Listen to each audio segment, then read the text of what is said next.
Face au numéro 1 du Haut-Tuilé, son directeur de cabinet et son adjoint, le ministre des Infrastructures, deux conseillers d'un côté, le directeur général de la firme Chandongo et sa délégation d'ingénieurs et experts de l'autre. Autour de cette table, les deux parties évaluent les protocoles d'accord signés il y a peu en vue d'explorer la possibilité de construire l'axe routier Gangandé-Doutoura-Dourba. Dans son adresse d'orientation, Christophe Basséninonga commence par saluer la détermination de cette société à concrétiser ce projet avant de rappeler la philosophie de son gouvernement concernant la dimension de la route.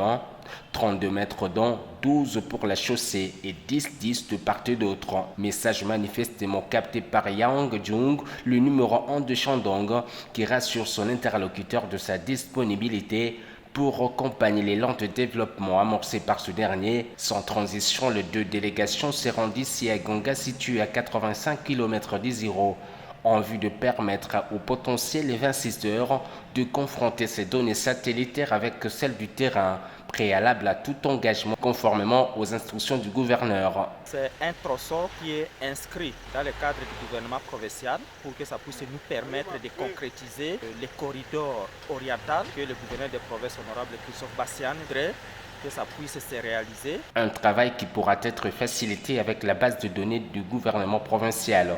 Avec la construction de ce tronçon, le chef de l'exécutif provincial aura franchi une étape décisive dans l'implantation du corridor oriental qui partira de la frontière ougandaise en passant par Durba, Ganga, Isiro, Bole-Bole, Kisangani, avec un gain kilométrique énorme à même de faire de son entité la plaque tournante des échanges commerciaux dans la sous-région.